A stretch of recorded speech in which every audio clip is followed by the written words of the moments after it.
Greetings, Dave here. This video is about making substrate bags for the wood-loving mushroom species. Those are called the saprophytes, like reishi, lion's mane, shiitake, oyster, and so forth. Here's the three things that I use to make the substrate bags for growing wood-loving mushrooms. I use about 20% by weight of wheat or rye berries, and alder. This is alder pellets used for grilling, I think. But they make excellent sawdust after you expand them in some water, and we'll see that in a minute. And then these are the spawn bags. I like the size that's 8" by 5" by 19" because I can make one bag and it fits in a small Presto pressure cooker for sterilization. These are cooked rye berries. I boiled them for about 20 minutes to hydrate them, and they're fairly dry on the outside, as you can see, but they're quite moist on the inside. And that's about the right hydration. To hydrate the pellets, I pour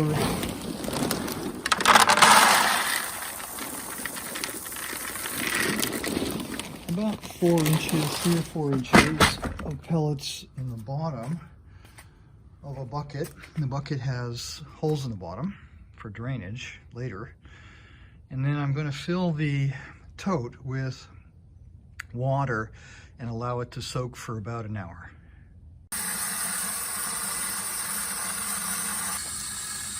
The pellets will expand by a factor of between 2 and 3, so you need to leave enough room in the bucket for that to happen. And then we just wait. 1 hour later, we'll come back. Wood chips have soaked for, I don't know, an hour and 10 minutes or so, and they're now kind of nice and soft and crumbly.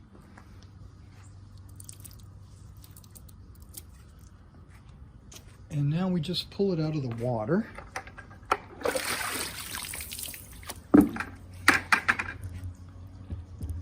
And we let the bucket drain.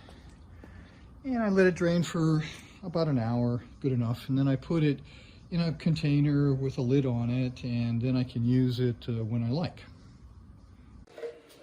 I'm going to fill this little tote with 1.4 kilos of the hydrated alder wood pellets. Of course, that can be any hardwood pellet that you can find. They all seem to do about equally well.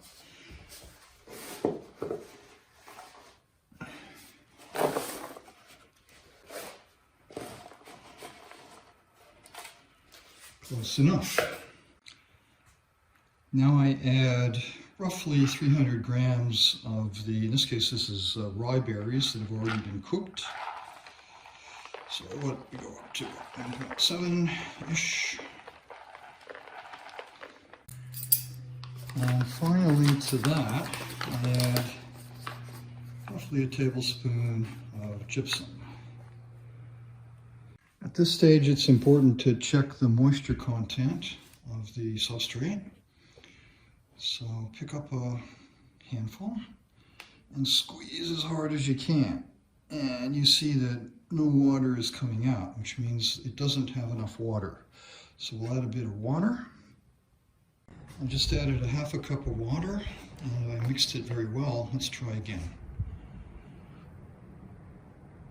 Nothing. So we do it again. I added another cup of water, and now it feels about right to me, and when I pick up a handful, it now kind of stays together, which is what you're looking for. And if you squeeze really hard, the water just starts to come out, and that's perfect. Now we fill the spawn bag with the substrate, the whole thing, and I'll see if I can do this gracefully on camera.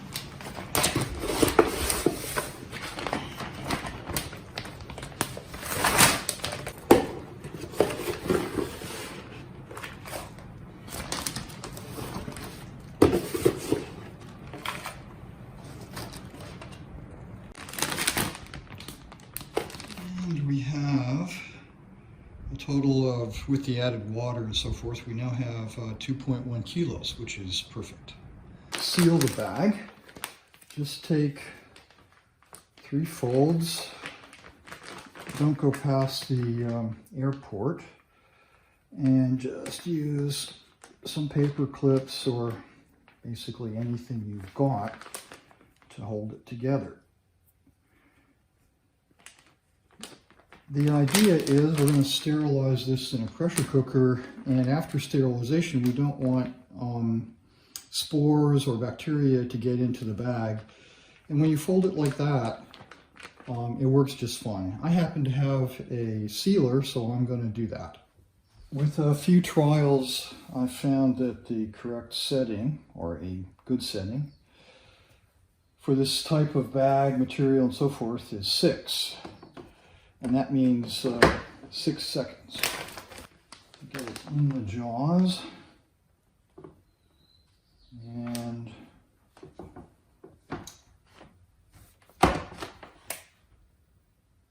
then I count 15. So 3.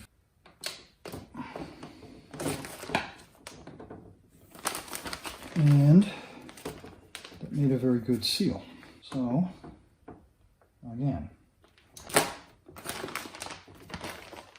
And we have a nicely sealed bag. Okay, then we pressure cook the bag to sterilize it. So I fold it once like that, once like that. The patch should be up, because if the patch gets blocked, then the bag will explode, or can explode, inside of the pressure cooker. And I've had that happen. So we put the bag in the cooker.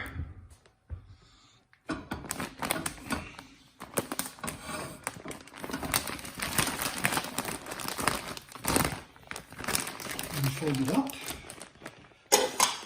and put something on top to prevent the plastic from blocking this port. That's perfect. Obviously, if you run out of water, you're in big trouble. An important point about pressure cooking something for 100 minutes, which is a rather long time, is to make sure that the heat is turned on to just high enough to keep it jiggling about like that. Otherwise you can run out of water, which is a big problem. I've allowed it to cool for roughly an hour. It's very important to let it cool completely so that you can just remove the top. And there we have the bag. Here are the 2 substrate bags that I made today. Each weigh about 4 pounds, roughly. And I will colonize these with lion's mane from a liquid culture that needs about 3 or 4 days more to mature, to fully colonize. And I'll make a video on that.